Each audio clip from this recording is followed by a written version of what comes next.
अमर astrology में आपका स्वागत है दोस्तों। मैं हूं अमर सिंह चौहान। आज हम चर्चा करेंगे दो ऐसी बद्दुआ कभी नहीं लेनी चाहिए। दुआ और बद्दुआ होती है, उसकी बद्दुआ की बात कर रहा हूं। ये विषय आध्यात्मिक है, ज्योतिषीय है। देखिए, दुश्मन या हमारा विरोधी या हमारा शत्रु वो कई बार बद्दुआएं देता है हमको, या हमारे से जो परेशान है वो भी हमें बद्दुआ देता है।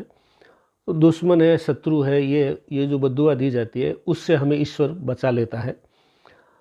अगर हम अच्छे इंसान हैं तो ईश्वर हमें उन बद्दुआओं से बचा लेगा, कोई उपाय निकाल देगा और हमें उन बद्दुआओं के कारण कोई कष्ट नहीं होने देगा। लेकिन दो मैं ऐसी बद्दुआओं की बात कर रहा हूँ जो कभी भी नहीं लेनी चाहिए। उन दो में से पहली बद्दुआ है दोस्तों, खुद की, स्वयं की बद्दुआ। आप ईश्वर की सर्वश्रेष्ठ करती है। मानव जीवन बहुत मुश्किलों से मिलता है। अनेक अनेक जीवनों में अपने द्वारा किए गए धर्म और जो अच्छे काम हैं उनकी वजह से मानव जीवन मिलता है, बहुत मुश्किल से मिलता है। और ईश्वर ने आपको मानव जीवन दिया है, तो ये जो मानव जीवन मिला है इसके लिए जो है सूर्य और गुरु ग्रह इसके सूचक है, कारक है। इसकी चर्चा हम अंत में करेंगे, सूर्य और गुरु किस प्रकार से कारक है। लेकिन अभी मैं ये बताना चाहूँगा, कभी भी जीवन में खुद को बद्दुआ मत दीजिए। कुछ लोग देखे होंगे आपने, अगर जीवन में थोड़ा सा कष्ट आया तो खुद कह देंगे कि मेरे तो किस्मत ख़राब है, मेरी कर्म फूटे हुए हैं, या मैं जो है बदनसीब हूँ, या मैं जो है मेरे साथ ईश्वर ऐसा क्यों कर रहा है, या जो इस तरह की चीज़ें जो खुद के ऊपर ही जो छाती कुटा करते हैं, ये जीवन में कभी नहीं करना चाहिए। मनुष्य जीवन मिला है, ये कोई छोटी बात नहीं है। अगर आप बीमार हैं, हॉस्पिटल में हैं, काफ़ी गंभीर बीमार है, तो भी आपको अपने खुद को बद्दुआ मत दीजिए कि मैं शीघ्र मर जाऊं या मेरे साथ ये क्यों हो रहा है। दुनिया में करोड़ों लोग ऐसे होंगे जिनको बीमार है लेकिन हॉस्पिटल भी नसीब नहीं है। आपको हॉस्पिटल मिला तो है। कभी भोजन कम है, कभी ज़्यादा है, कभी रुपया पैसा कम है या ज़्यादा है, कभी सुख है या दुख है। ये जीवन के जो है अलग अलग दौर होते हैं, आते रहते हैं, जाते रहते हैं। कभी भी खुद को बद्दुआ मत दीजिए, कभी भी खुद को बदनसीब मत बताइए, कभी खुद को जो है कमज़ोर किस्मत वाला मत बताइए। कभी भी ऐसा मत कीजिए। ये कर रहे हैं तो आप जो है खुद को बद्दुआ नहीं दे रहे हैं, ईश्वर के सिस्टम को, ईश्वर का जो बनाया हुआ नियम है उसको आप एक तरह से गाली दे रहे हैं। तो अगर ये बद्दुआ देंगे तो ईश्वर के किए हुए निर्णय के ऊपर आप एक तरह से जजमेंट दे रहे हैं, जो आपको अधिकार नहीं है। इससे आप और अधिक परेशान होंगे, ईश्वर भी नाराज़ होगा और आप खुद को अपने ज़्यादा खराब स्थिति में पाएंगे।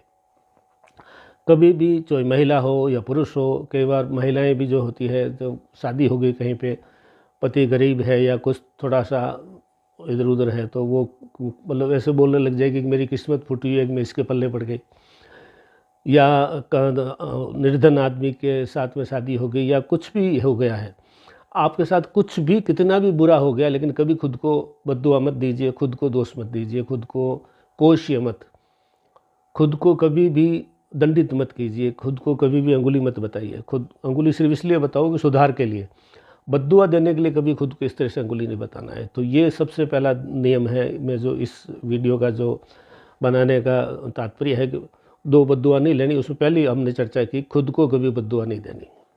बहुत ध्यान रखिए इस चीज़ का। अक्सर लोग खुद को कोसने लग जाते हैं, ये भूल के भी मत कीजिए। दूसरा है, अपनों की बद्दुआ मत लीजिए। अभी हमने बात की कि अपनी बद्दुआ मत लीजिए, अब मैं कह रहा हूँ अपनों की बद्दुआ मत लीजिए। अपनों का मतलब कुटुंब, परिवारजन, चाहे पुत्र है, पत्नी है, भाई है, बहन है, चाचा है, चाची है, ताऊ है, या कोई भी है।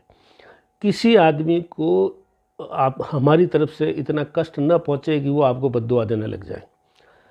खेत है, ज़मीन है, मकान है, जायदाद है, धन कम मिला, ज़्यादा मिला, हिस्सेदारी में कोई चीज़ कम मिली, ज़्यादा मिली, आपके किसी बोलने के तरीके से या किसी तरीके से किसी को कष्ट हुआ, अब वो कमज़ोर है, आप बलवान हैं, वो आपका और कुछ तो कर नहीं सका, लेकिन वो कभी बद्दुआ दे सकता है। तो दूसरों की बद्दुआ तो ईश्वर अपना आप निपट लेंगे, लेकिन अपनी बद्दुआ और अपनों की बद्दुआ भी आपको नहीं लेनी है, ये बहुत ध्यान रखना है। कई बार दबाववश आपकी आयु को देखते हुए, आपका पद प्रतिष्ठा देखते हुए अपने लोग बेचारे मन ही मन घुटते हैं, वो मन ही मन बद्दुआ देते हैं। ऐसी बद्दुआ भी नहीं लेनी। वो जान करके मुंह के ऊपर बद्दुआ करते हैं, वो तो है ही। तो इस तरह से हमने ये देखा और ऋषि मुनियों ने बताया हुआ ये नियम है कि 2 बद्दुआ तो कतई नहीं लेनी चाहिए। एक बद्दुआ खुद की, अपनी खुद की, दूसरा अपनों की। अगर दोनों बद्दुआएं हम लेते हैं तो ईश्वर भी हमारा इसमें मदद नहीं करता है, क्योंकि ईश्वर की बनाई हुई जो नियम है या सृष्टि का चलाने का नियम है, उसको हम विरोध कर रहे हैं। ईश्वर ने हमें जन्म दिया है, तो हम जो है उसको मतलब अगर कोसते हैं तो वो ईश्वर के प्रति अवमानना है।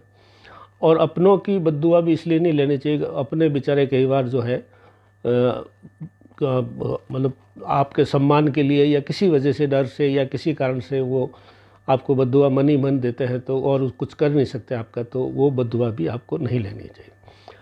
अब ये लेने से कुंडली में ज्योतिषीय तरीके से क्या है, सूर्य है जो हर जन्म के अपने कर्मों को अपने अंदर कायम रखता है, स्टोर करता है, और गुरु जो है उन्हीं नियमों के अनुरूप आपको अगला जन्म देता है कि पाप और पुण्य को तोलता है, सूर्य से पूछता है कि पहले इसने क्या किया, ऐसे करके हमें अगला जन्म मिलता है। तो ये जो जन्म मिला है, उस जन्म को ईश्वर ने हमें ये जन्म दिया है, तो उसको अवमानना करना, उसका पालन नहीं करना, उसमें दोष ढूंढना, चाहे खुद में या अपने लोगों में, ये बहुत बड़ा पाप है।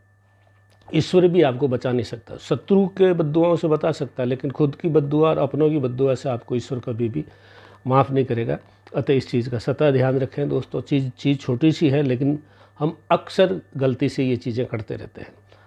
अमर एस्ट्रोलॉजी में आज इतना ही दोस्तों, धन्यवाद।